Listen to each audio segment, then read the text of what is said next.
خاص طور پر ہم نے تفسیر ابن کثیر اور تاریخ ابن جریر کو ترجیح دی ہے۔ اس حصے میں آپ سنیں گے زمین و آسمان کی تخلیق سے پہلے کیا تھا، اللہ تعالیٰ کا عرش کہاں تھا، اللہ تعالیٰ نے زمین و آسمان اور پہاڑوں اور درختوں کو کتنے دنوں میں پیدا کیا، کون سی چیز کس دن پیدا کی گئی اور کون سی چیز سب سے پہلے پیدا کی گئی، فرشتے، جن اور انسان کس کس چیز سے پیدا ہوئے، انسانوں اور جنوں کی تخلیق کا مقصد، ابلیس کون تھا، تخلیق کائنات اور تخلیق آدم۔ پیشکش محمد طارق شاہد۔ اللہ تعالیٰ فرماتے ہیں، اللہ ہر چیز کا پیدا کرنے والا ہے اور وہی ہر چیز پر قدرت رکھنے والا ہے۔ اللہ تعالیٰ وہ ہے جس نے آسمانوں، زمین اور ان کے درمیان کی سب چیزوں کو 6 دن میں پیدا کر دیا، پھر عرش پر جلوہ فرما ہوا۔ مزید اللہ تعالیٰ سورۃ الحدید آیت 4 میں فرماتے ہیں، وہی ہے جس نے آسمانوں اور زمین کو 6 دن میں پیدا کیا، پھر عرش پر جلوہ فرما ہوا۔ وہ خوب جانتا ہے اس چیز کو جو زمین میں جائے اور جو اس سے نکلے اور جو آسمان سے نیچے آئے اور جو کچھ اس میں چڑھ کر جائے، اور جہاں کہیں تم ہو وہ تمہارے ساتھ ہے، اور اللہ تمہارے اعمال کو دیکھ رہا ہے۔ اسی طرح اللہ تعالیٰ سورہ ہود آیت 7 میں فرماتے ہیں، اور اللہ ہی وہ ذات ہے جس نے 6 دن میں آسمانوں اور زمین کو پیدا فرمایا اور اس کا عرش پانی پر تھا۔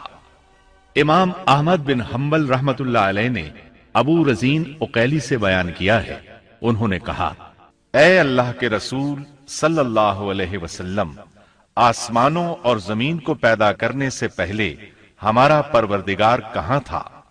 آپ نے فرمایا، عما میں تھا، یعنی اللہ کے سوا کچھ بھی نہ تھا، نہ اس کے اوپر ہوا تھی اور نہ اس کے نیچے ہوا تھی، مطلب یہ کہ کچھ نہ تھا، پھر اس نے پانی پر اپنا عرش پیدا کیا۔ گویا یہ تھی مخلوق کی ابتدا۔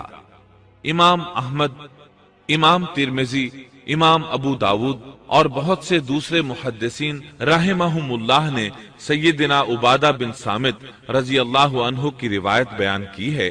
وہ کہتے ہیں، میں نے رسول اکرم صلی اللہ علیہ وسلم کو فرماتے ہوئے سنا، آپ فرما رہے تھے، بلا شبہ اللہ نے سب سے پہلے قلم کو پیدا کیا، پھر اللہ نے اس کو حکم دیا، لکھ، چنانچہ وہ اسی وقت چل پڑا اور قیامت کے دن تک ہونے والی ہر چیز لکھ دی۔ یہ اللہ تعالیٰ کا علم تھا جس کو قلم نے اس کے حکم کے مطابق لوح محفوظ پر لکھا۔ امام مسلم رحمت اللہ علیہ نے سیدنا عبداللہ بن عمرو بن عاص رضی اللہ عنہما کی روایت بیان کی ہے، اس میں سب سے پہلی چیز کے بارے میں وضاحت کی ہے اور جمہور فقہا کی رائے بھی یہی ہے۔ عبداللہ بن عمرو رضی اللہ عنہما بیان کرتے ہیں، وعرشه على الماء، میں نے سنا آپ فرما رہے تھے، اللہ تعالیٰ نے آسمان و زمین کی پیدائش سے 50,000 سال پہلے تمام مخلوقات کی تقدیریں لکھ دیں اور اس وقت اس کا عرش پانی پر تھا۔ اس حدیث مبارک سے واضح ہو گیا کہ سب سے پہلے پانی اور پھر پانی پر عرش پیدا کیا گیا، پھر قلم کی پیدائش ہوئی، اس نے تقدیر تحریر کی، پھر آسمان اور زمین کی تخلیق ہوئی، اور جس حدیث میں آیا ہے کہ ابتدا میں قلم کو پیدا کیا گیا، اس کا مطلب یہ ہے کہ اس جہان کی مخلوقات میں سب سے پہلے اس کا نمبر ہے، نہ کہ باقی تمام جہانوں کی مخلوقات میں پہلا نمبر ہے، اور اس کا تذکرہ بخاری شریف کی اس حدیث میں ہے۔ یمن سے آئے ہوئے ایک وفد نے رسول اللہ صلی اللہ علیہ وسلم سے کہا، ہم آپ کے پاس دین کی سمجھ اور ابتدائے خلق کے بارے میں پوچھنے کے لیے آئے ہیں، یہ کہ سب سے پہلے کیا چیز تھی؟ آپ نے فرمایا، اللہ تھا، اس سے پہلے کوئی چیز نہ تھی، اس کا عرش پانی پر تھا، پھر اس نے لوح محفوظ پر ہر چیز لکھ دی اور آسمان اور زمین کو پیدا کیا، یعنی ابتدا میں پانی پر عرش کی تخلیق ہوئی، پھر قلم کی پیدائش ہوئی، اس نے سب کچھ لکھ دیا۔ علماء کرام کا بیان ہے، قلم کے فوراً بعد لوح محفوظ کو پیدا کیا گیا، چنانچہ قلم نے لوح محفوظ میں ہر چیز لکھ دی۔ اس کے بعد کائنات کی باقی مخلوقات اور آسمان و زمین کی پیدائش معرض وجود میں آتی گئی۔ اشیاء کی پیدائش والی ترتیب میں علماء کرام کے کئی اقوال ہیں، اور ہم نے آپ کے سامنے جمہور علماء اور فقہا کی پسندیدہ اور راجح ترتیب پیش کی ہے۔ آسمان اور زمین کی مخلوقات کی ترتیب کیا ہے، اس بارے میں امام مسلم رحمت اللہ علیہ نے سیدنا ابو ہریرہ رضی اللہ عنہ کی روایت پیش کی ہے۔ وہ کہتے ہیں، نبی اکرم صلی اللہ علیہ وسلم نے میرا ہاتھ پکڑا اور فرمایا، اللہ تعالیٰ نے ہفتے کے دن مٹی کو پیدا کیا، اتوار کے دن زمین میں پہاڑ، پیر کے دن درخت، منگل کے دن تکالیف، مصائب، جراثیم اور بیماریاں، بدھ کے دن نور کو، جمعرات کے دن زمین میں چوپایوں کو پھیلا دیا، اور تمام مخلوقات میں جمعے کے دن کی آخری گھڑیوں یعنی عصر سے رات کے درمیان میں آدم علیہ السلام کو پیدا کیا۔ مطلب یہ کہ ابتدائے آفرینش میں جن مخلوقات کی تخلیق ہوئی ان میں سے آخری مخلوق انسان تھا۔ اس حدیث میں مختلف حالات کو نہایت وضاحت سے بیان کیا گیا ہے۔ اس سے بخوبی پتہ چل گیا کہ ابتدائی مخلوقات کی ترتیب کیا تھی۔ ان میں سے آخری نمبر آدم علیہ السلام کا تھا، جبکہ آدم علیہ السلام نسل انسانی میں سب سے پہلے اور تمام انسانوں کے باپ ہیں۔ انسانوں سے پہلے فرشتے اور جن پیدا ہو چکے تھے۔ صاحب عقل مخلوقات میں سب سے پہلا نمبر فرشتوں کا، دوسرا نمبر جنوں کا اور آخری نمبر انسانوں کا ہے۔